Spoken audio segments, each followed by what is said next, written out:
Welcome to my guest again, Mitsuko Uchida. Thank you so much for joining us. It's my pleasure. This is your first time you do something live on the internet, Yes. right? Yes. And the first thing that happens with this, the stream broke down. Yeah, exactly. So I mean, I always believe that this internet thing is not quite kosher. Kosher guy. Speaking of kosher, my other two guests, Amihai Grosz, our wonderful Principal Viola. Hi. And Noah Bendix-Balgley, who is just got his Pobia, his trial, passed his trial for Concertmaster, first Concertmaster, and we're so happy about this. And I'm Sarah Willis, I play the horn.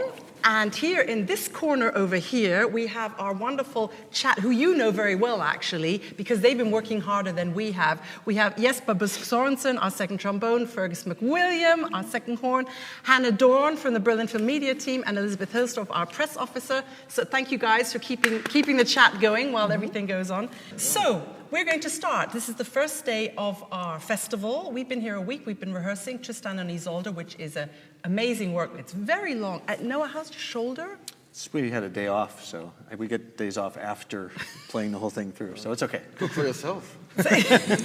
6 hours of scrubbing. Almost 6 hours, yeah. 5.5. 5.5. That is tough. That's a lot. That's tough. And I'm also playing the other program, so it's a lot. The other programs, the symphony orchestra concerts, with the one and only. You're playing Mozart 22? 482. 482. Is it 22? Is it I don't know. I don't know. Is it But 22? I don't ever know the numbers. I know only the key numbers. How And do the key, you know, the the key. The key, E flat. Have you ever turned up to a concert and prepared the wrong Mozart? Of course, yes. Oh. No, but it was not my fault. I once turned up. It was one of those events when the bad things happen to you, then it happens. I was stuck in Denver, Colorado. At the airport, I was going to change plane, and there was snowstorm, and I couldn't, and I was put in a nasty airport hotel, and the next morning got up at crack of dawn and flew to, as far as I remember, it must have been Vancouver. And I dumped my stuff at the hotel, I grabbed my score, ran to the concert hall, and I dashed to the rehearsal was going to start at 1:30 or something, and I was there at 12:30, nobody was there yet. I went and I started playing, and in comes a conductor, and I said, "Oh, I had a different name on it. It's you." It was somebody I knew very well. And he said, "Oh, yes, it is me, all right." I said, "Oh, how lovely." And then I continued playing. And he said, and I said, "My cadenza is so simple, so don't worry." And he stood there for another about a minute. And he said, "Well, you know what you're playing isn't it 4-6-7 C major?" And I said, "Oh, yes, it is. Why?" I said, "Oh, well, we are playing 5-9-5 B flat major." Oh, dear. And it was a Saturday at sort of close to 1 o'clock, and library was closed, apparently. So what did you had to... Well, but by chance, 595 was one of them that I had in my pocket anyway, but I didn't have the score. I said, "If you can get me the full score now, I play that tomorrow night." What a hero. Yeah, I was a hero. Yes, exactly. Really? But don't think that I can do it with everyone. Okay. No, of course not. No, but that happened to be possible. That's all. But these things happen. Or I played even worse was when I started in a recital, and I was very nervous about a piece that I played for the first time, and I finished playing this gigantic piece, and I felt very happy, and I was going to continue with Schoenberg Opus 11. And so I thought I went and sat down and played, and I thought to myself, "Oh, how interesting. It doesn't sound as dissonant as it should." And I thought, oops, I was playing Alban Berg's Sonata and Opus number 1. You'd already started playing. I started playing. I played, and for a second I thought, can I get away with it? That I tell them, or I convince them that this one movement piece was 3 pieces, Opus 11 of by a different composer. Schoenberg, exactly. And I thought that was a bad idea. So I stopped at the end of the first phrase and talked to the public. "I'm terribly sorry, but I started playing Berg rather than Schoenberg." Schoen was missing. So I'm afraid I go back and come back and play the Schoen. Yes. Good one, Noah. Good one. Oh my goodness me. Well, we don't have that many pieces on the horn, so we don't. We You don't get have a that. wonderful Schumann. But I have started. Fergus, have you ever started the wrong horn concerto? Last movement of the fourth and the third. Lisa, yeah. We've done that one before. Anyway, let's not talk about musical disaster. Absolutely. You two have actually played together. You Many years Uchida. ago. Yeah. Schumann Oh, quintet. yeah, you remember. Of course. Yeah, me too. Queen Elizabeth. Yes. Yes, was Yeah. wonderful. With the Jerusalem String Quartet. Yes. Yeah. My ex-quartet, that I love them. They're great, and we met in the Royal Academy, and then we Then just BB spoke. Trust, no? Yeah, But the BB Trust, yeah. But Jerusalem was the first quartet winner of the prize winner. It was wonderful. But you two have never worked together. No, not yet. I've seen you many times. You were playing the night after I did my audition, though. Oh, yes, I came to that's that so true. after I had the audition in the afternoon, and then I thought, well, if I'm going to join the Berlin Philharmonic, I should go to a concert of theirs. And you were playing Mozart and Messiaen. That's right. That. Oh, yeah, 4, 5, 6 and Mission. Okay, yeah. Gosh, how you Again, remember numbers, all these things. numbers. Numbers. No numbers. I think it was 4, 5, 6 anyway. Noah, what does it feel to get out of trial? Because the Berlin Phil trials are notoriously long, hard work. Tell us a little bit about that process. Everything you're allowed to tell us before Elizabeth is sitting in the back there, our press officer. You know, she'll pull the plug if it was you. Oh, I mean, of course, it's a relief to be through the trial period. For me, last year was a very busy year because I was still playing about half the season as concertmaster of my old orchestra, the Pittsburgh Symphony. So I was kind of covering about 1.5 jobs. And sometimes I'd show up to rehearsal and be, wait, what am I playing and who am I playing with? Prepared the wrong piece. But I think the trial period is, obviously the orchestra is trying out a new member, but it goes both ways too. It's like you have to be, you have to come in and just offer what you do and what you want to do musically, and not try to pretend to be somebody you're not, because if probably that won't work, and even if it did work, that wouldn't be honest, and it probably wouldn't lead to good things in the future if you're putting on a particular persona to try to impress people or try to please people. So, and another thing, I don't know if Amihai probably had a similar experience, but if you're a section leader, concertmaster, or principal, or such, I mean, there's no hiding. You're out there showing how you're leading. You play often solos. Everybody's listening to you. In some ways, that's liberating because, you at some point you just have to play. You can't second guess anything. My first week was Also Sprachzauber Two-Strike. I was very, very, very nervous for the first rehearsal, and then it comes this big solo, and then you're like, okay, well, here goes. And you just have to kind of go for it. It's difficult. The orchestra solos are much more difficult than just, I would say for myself, playing a concerto, because you have these 25, 30 minutes of concerto that you are super concentrated before you go on stage, and you just go for it. As a soloist. As a soloist, of course. And then with the orchestra, either you have this half an hour waiting for your 2 bars that to be perfect, and you just, when it comes, it's like, you have to, like Noah said, you just have to go for it. We had a question from Toby saying, can you remember your first experiences with the Berlin Philharmonic? Oops. Yes. long time ago. It's about 25, 20... Yeah, I was playing a most peculiar program. It was Bach, Brandenburg 5, and then Messiaen's Oiseau Exotique. Oiseau Exotique. Yeah, Oiseau Exotique, and a conductor was Seiji Ozawa. And it was the first time that the Berlin Phil allegedly played the Oiseau. Yeah. Because those were the days, it was still Karajan days, and one didn't play that sort of stuff. Of course, it took another 10 years or so before some of the Varese, Amerique came. Yeah. So it was different times, and Bach playing on the piano, but they sneered at us. Did they? Oh, yes, absolutely. It should be cembalo, of course, and so on. So it was an interesting experience, and so to see actually Berlin Phil players not having played the Mission before was very interesting to know. Yeah, and that was very, very different days. One entered the shrine of this Berlin Philharmoniker and all that sort of feel. Yeah, goodness. Well, gosh, that you did Messiaen as your premiere, and then that's really very impressive. It's a very strange thing. Yeah. Apparently, Seiji was told, why the heck do you let her play such a piece? But anyway, here we are. Yeah, we are, and we do a lot of music, a lot of modern music these days. Yes, no absolutely. one bats an eyelid. Yeah, absolutely. Isn't that wonderful? Yeah. Yes. Someone has asked somewhere way back in the chat. Sorry, I have to just whoever it was. Sorry, I can't find your name, but it was a good question. What's Tristan like concertant? How we think it'll be concertant after this production, which I like very much. Yeah.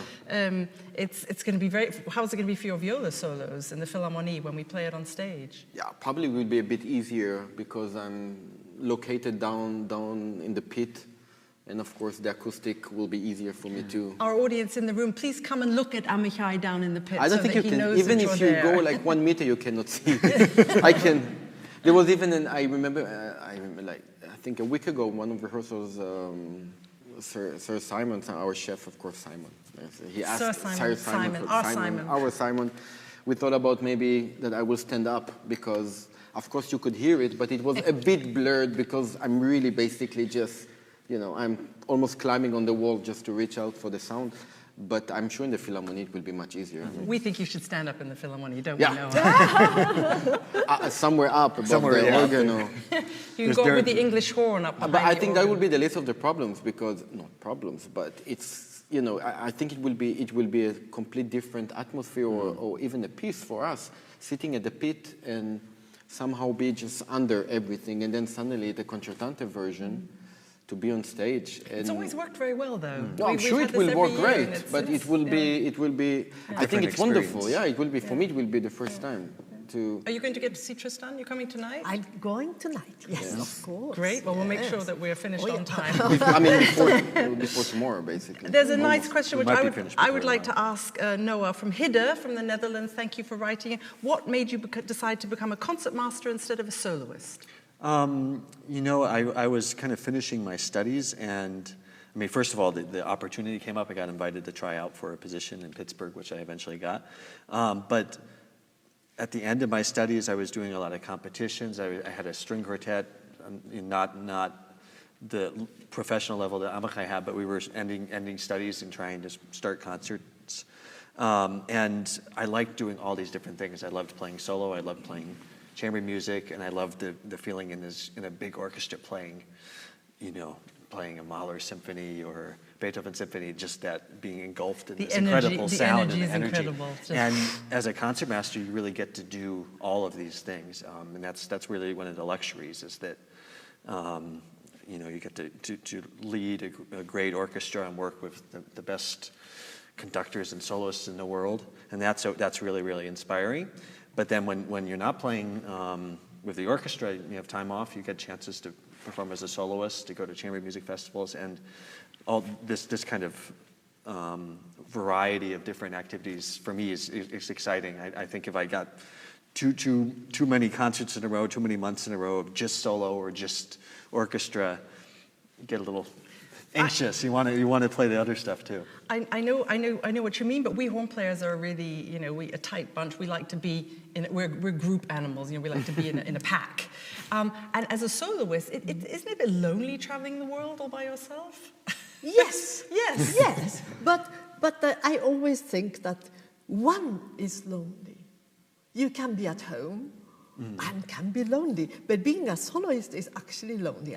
Even when I am at home, I am faced with the piano, and I might spend the full day without talking to anybody, you see. So that won't happen if I were playing in an orchestra, but orchestra pianos don't, they are not very wanted. Really, they don't have that much to do, but in the modern day music, they have more and more. Some, yes. Yeah, but yes, it is. I've had a good question from Claude. Thank you, Claude, about beginner piano.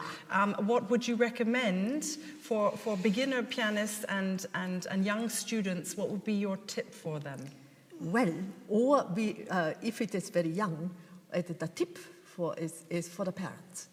But but why did I start all together? Was because not that they wanted or anything, but I am the third child of my parents. And I was a sort of unexpected third kid, and my brother was 2 years older than me, and by chance, and we were still living outside of Tokyo, and because during the war there was a lot of bombing going on, and so my mother escaped and evacuated to a little town outside, and my father was in Germany, and all that sort of thing. Mm-hmm. And when he returned, apparently one of the first things he said to mother was, then my sister existed already, and he said, "Why isn't my daughter playing the piano?" And my mother stopped and said something like, "Well, I think we had war." and he said, "Well, why don't you see to it that she gets a piano lesson?" And so that happened. And then the piano teacher offered my mother to teach my brother when he was 4. And because she wanted to experiment with boys, and she had a son of the same age. So she said, "Okay, I want to teach your son as well, because just my son, it won't work." So he started playing, and one day, apparently, she said to my mother, "I think that youngest kid that you are bringing on your arm when your son is having a piano lesson, she is definitely more interested in music than both my son and your son put together. So she is the one who should be actually playing." But what probably I did was, when she asked questions to the 2 boys, I was grabbing it, probably. Well, I mean, or something of the sort. But so I started playing at the age of 3. But that is early, but it happened, and I don't remember. So as long as I remember, I somehow plinky-plonked the piano. Plinky-plonked. Mitsuko plinky-plonked the piano. Yeah, plinky-plonked. But the point is, the best is what happened to Chopin. Why was Chopin? Well, Chopin hardly had any real teachers as such. But his mother played very beautifully. And apparently, as a baby and as a small child, he always was crawling around that piano.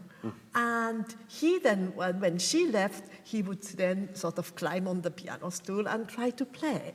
And he had the most natural piano technique that anybody has known. That I know from his writing. So that is the most natural. So it is not that you put somebody to a teacher and then you have to practice this way, do this, do that. No, that's a mistake. No, none of that. The children should just start because it is beautiful. Noah, do you have a...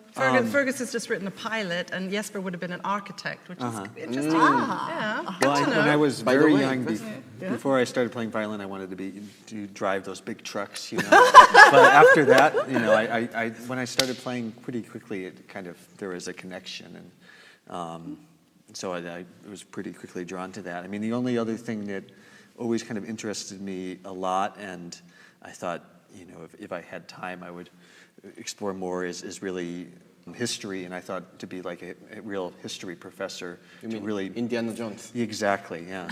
but just I'm always fascinated by that, and so that's one thing that maybe crossed my mind. But already from the age of 7 or 8, it was it's hard to imagine something else. I remember being asked to go to careers talks at school, and the teachers getting very angry that I didn't want to go. I said, "No, I want to go and practice." "Yes, but you have to keep all your doors open and listen to the policeman or listen to the banker." I said, "No, I don't." They said, "Yes, you do." "No, I don't. I need to practice my horn." I think when you've decided that's your path, that's what we do. Yeah, definitely. I can't imagine doing anything else. Yeah, isn't it? Well, I read about a lady who is an Egyptologist, and she is a famous Egyptologist.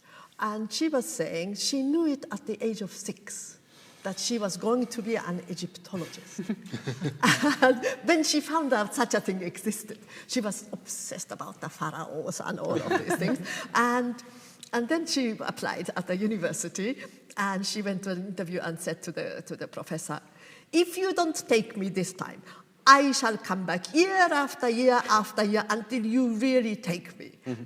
So, and of course she got in, but she gave them the warning, "If you don't take me this year, I come back year after year." So if you know, that's it.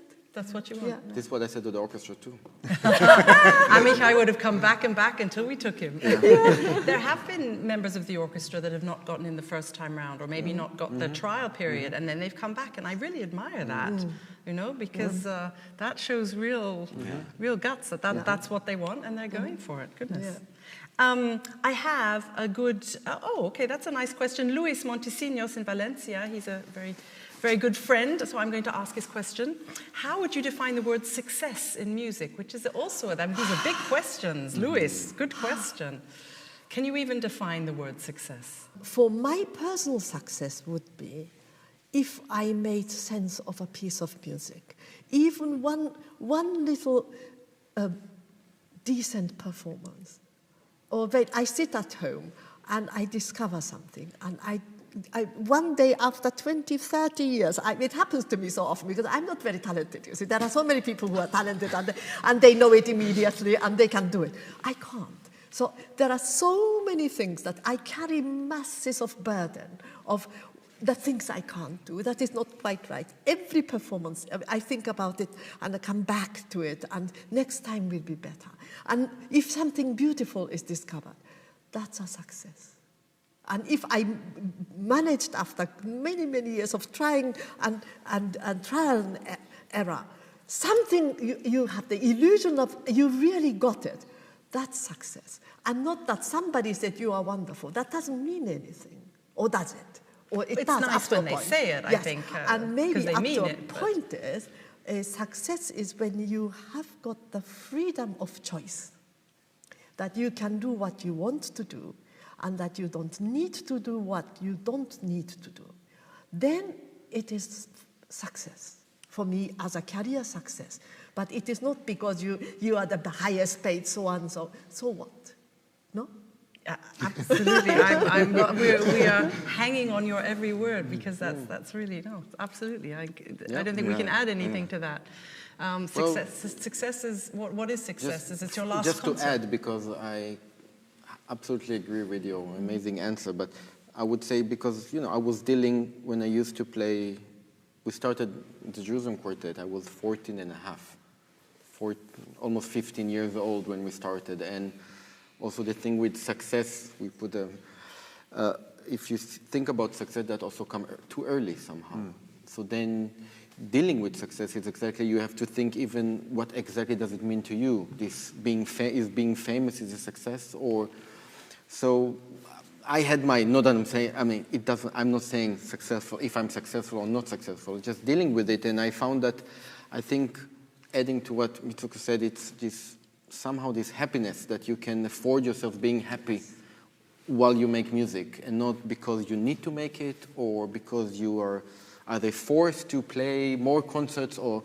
So, of course, the opportunity, being successful, the opportunity to play less or to play what you want to do, that will give you a bit more freshness or happiness. But for me, if I have those moments that I know that I'm here because of a reason, my own personal reason, that has nothing to do with success, just because I love music and we play this gorgeous piece that goes so well, or there is a special communication with the audience, either with the orchestra, either with solo, either with champion music. For me, I feel that, that you can put a mark on this moment saying, okay, that's part of success. Success, though, is also for the audience, because what we do is we're but the audience, yeah, exactly. But music. the audience will. Sorry to stop you, but the audience will never feel this. Will never get this if you will not feel it. That's the. Although, how often do people say that was a fantastic concert, wonderful, and you're thinking, oh, but I missed that note and I didn't. That's also true. That happens as well. I mean, No, but that shows that actually it is not the mistakes, small mistakes that bother the player, but overall picture maybe something else. So you have to remember that as well. You see, because I was listening to lots of old recordings. Exactly. And when you listen to some of the old recordings, lots of them have masses of mistakes. Yes. And, but some of them, one I still remember, the Davidsbündler Tänze of Schumann, played by an aged Alfred Cortot. He misses half the bass notes. I mean, that is the miss rate is so high, you don't know. The miss rate. Yeah, miss rate is just so high. Half the bass notes are all off. And yet, it is still one of the most beautiful performances of this piece. Maybe, if not the most beautiful. So I thought to myself, so what are we talking about? Of course, I don't want to be constantly making mistakes. You try not to, but if you did, the overall picture may be different still, and you mustn't forget that. No. Yeah. Very, very true. Your success, Noah? Well, I mean, those are great answers. And, you know, one thing for me that I feel very lucky to get the chances to perform and to be a musician in that sense is that regardless of, you know, what others say, if you're successful or not, if you have a good job, if you have important gigs or whatever, we always have this personal relationship with our instrument and with the composer that, if, you know, we work on some great piece of music. I can play the Bach chaconne. I first learned it when I was maybe 18, and I played 3 years later, and there's this lifelong relationship with these pieces of music and with the instrument that regardless of all these other things going on, you can keep growing with the instrument, with the music, and interpretations change, and you keep improving that over the course of your life and career. And to have the opportunity to keep doing that and for me, it's a lot about playing with other musicians who have those same kind of values and desires to do that. To be able to continue that throughout your career and your life, I think, is success. And that's the really nice thing about it, is that you know, regardless of what's happening in your personal life, or you know, whether you feel like you're getting recognition or not or whatever, you can always go back and deal in this one-on-one relationship with your instrument and with the music, and that can continue to grow over. We had a little question about pre-concert rituals, which I found quite interesting. I can't see who sent that question in. Pre-concert is live lounge, right? Yeah, pre-concert. Yeah, today our pre-concert. Minju Lauren said, "What are your pre-concert rituals?" Well, today our pre-concert ritual is doing the live lounge before the Tristan. Do you have any pre-concert rituals? Well, yes, I do. Well, preferably, I shall have rehearsed in the morning. If it is a recital of my own, I shall have played the entire program on stage. Well, sometimes some places don't allow, particularly Amsterdam Concertgebouw is so fully booked. You don't. I mean, the rehearsal time is a nightmare. But preferably, normally, morning rehearsal, say 11 to 1. And then I quickly go back. I then pester the piano technician and all that. And then I go to the hotel and I eat a big steak. You eat a big steak? Yes. And because I somehow instinctively need a big steak. And that is on concert day, it has to be. And because, you know, somebody told me that there is something... You eat a lot of steaks during the year. Oh, yes, Yeah. but I don't play that many concerts, so that's why... This is why. It's a vegetarian... No. I'm as a vegetarian, and I wouldn't have the guts to walk out on stage, I'm pretty sure. And because somebody made an experiment about... they tested the different diets with chess players, I read somewhere. And the ones who had eaten red bloody steak, they are more aggressive than the nice vegetarians. So I'm pretty sure that's why. I'm a vegetarian. There you are. So maybe I'm doing something wrong. But anyway, Depending on your repertoire, if you play Brahms, you play always medium a steak. Or? Basically, I have to have a steak, just to walk out on stage.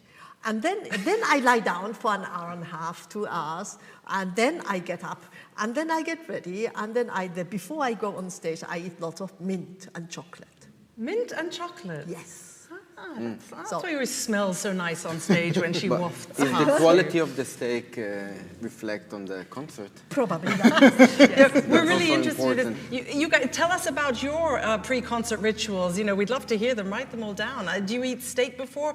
Can horn players even be horn players without eating meat? I don't know. That's another question. I think that is really impressive. Do you have any pre-concert rituals? Not so So precise. I mean, you know, I always, in the afternoon, especially if we have, you know, morning rehearsal, I always like to take a little nap in the It's a afternoon. wonderful German tradition. I didn't know Yeah. anything. In England, everyone would laugh at you if you said you're going to take a nap before the concert. Yeah. Because the British musicians are always so busy. But in Germany, it's just like Mittagsschlaf. It's wonderful. No, it has to be. Yeah. And then, you know, I don't like to eat too heavily before a concert. But just a nap and a light meal, I think, is important. But And that's maybe a why little I walk eat a outside. gigantic steak at lunch. At lunch, yeah. I'm that's it. picturing her. Absolutely, oh yeah. Give me the biggest steak you have. Yeah. Because thereafter you can't eat much because you're full, your stomach is full, you can't really concentrate. If I would like to have a tour in Texas. Yeah, Concert no, tour no, in no, Texas. Then you are fine with the steaks every afternoon. No, there are some very good steaks. I'm elsewhere sure. too. You know I all think- the best steaks all around in the concert houses all around the world. Oh yes, and then with me at home in London, there is the butcher, just so fantastic. Yes. Amihai, pre-concert ritual. I'm trying not to. You're I have trying not to have one. I mean, I think the nap, the afternoon nap is quite Well, since you necessary. got your little baby, I guess all your routines have just gone out the window. Yeah. That changed everything. But it's so beautiful also to have that. It's a new thing. The naps are gone. Sleeping is not exactly. But Are they maybe, watching? Are they watching at home? I hope so. Yeah. I hope so. Yeah. Any- I Right miss them a in? lot. They're coming here tomorrow. Oh, good. Fantastic. So Oh. finally, I will go back to my routine, not sleeping. We've had a message from someone we all know and love very much about steak. I have to say a big, big hello to Yannick Nézé-Séguin, who's watching at home. He hasn't been very well, so he couldn't come to the festival. Yannick, we miss you, we love you, and we're looking forward to playing with you in June. And Yannick has said he has to eat a steak after the concert. So Yannick waits to see how the steak was, and then he Oh chooses yeah, where to go. well then I have to play with Yannick, so I have eaten before, Yeah, and you can Yannick tell will him have, where to go. but yeah, will eat after. Yeah. Okay, so you can compare. You can say, oh, steak round the corner, don't go there. Yeah, oh yes, that's right. Yeah, Yeah. okay. Well, anyway, Yannick, hope you feel better soon and come back in absolutely. June. We look forward to hearing you then. Fantastic. Wen Chao in China wants to know if you've played Prokofiev piano concerto. No, the answer to that is straightforward no. Because to tell you the truth, I do play a fairly wide repertoire from the point of view that I do play that Second Viennese School and then some of the French composers. Even I played some Boulez and I love to play Kurtak pieces and all of that and Bartok I love and you name them. And Debussy, Ravel, all this. German classical repertoire is my mainstay. But I tried a few times to play. And actually, I did play at the age of 16 or 18, round there, Tchaikovsky concerto. It sounded dreadful. and You'd have to have 3 steaks for that. and I'm not the type, and also it's culturally different. And although if Russian composer, okay, Prokofiev is one of the composers I would love to play. Prokofiev and Shostakovich, possibly. But having said so, the piano concerti, no. I'd love to play the violin concerto number 1. I love the piece. Yeah. But I can't play the violin. I'd love to. But I don't actually have a single Russian music in my repertoire at the moment, or haven't had for the last 30, 40 years. So because I shouldn't. There are so many people who can play it so well. Why do I meddle with the repertoire that I really seriously can't play? So I'm sorry, the answer is no. Listen, you guys, unfortunately, we're going to have to leave you quite soon. Sadly, I'm really sorry to say this, but we've got to get ready for Tristan and Isolde. Yeah. You have to get ready to go to the opera, although you're looking very, very smart. What I want you to do, dear online viewers, I want you to get out your smartphones and go and take us a selfie from where you're watching from, because we've seen you watching from all over the world. This is where you've been writing, and it's incredible. And we'd love you to tweet it to us, tag the Berlin Phil, and with a hashtag BPH Berlin Phil, live lounge. That would be fantastic. And then we could see where you're watching from. Or post it in our Facebook chat. Send it to me, send it to Noah, send it to Amihai. Don't send it to Mitsuko because she won't get it. But it would be really great to see where you're watching from. If you felt like doing that, please selfie away. And thank you so much for joining us. It was so much fun. Toy from Monday for the concerto. I hope we're all playing. We had a rehearsal yesterday, so we know we're playing the same concerto. That's already. That was very early rehearsal. Yes. Well, they gave us a day to fix it, just in case. Thank you so much for coming in. Thank you. It was so much fun. Thank you. And you boys, you are just fantastic. This is the first time I've done anything live with you guys. It's wonderful. We have to do a part two, I think. Two, okay. Really, definitely. Yeah. And I'm even hoping there might be a little tune to play us out. Yeah, we That's some Mozart, you mean? A little bit of Mozart. Well, you know, with our Tristan fingers, the move. we wanted to play and dedicate it to you and to you, our online audience. Would you like to come and sit here, Amihai? Would that be better? Oh, yes. And no, you stay here. I'll come over stay here. Already? And now, to play us out from Baden-Baden on the first day of our Easter festival, a little Mozart. See you soon.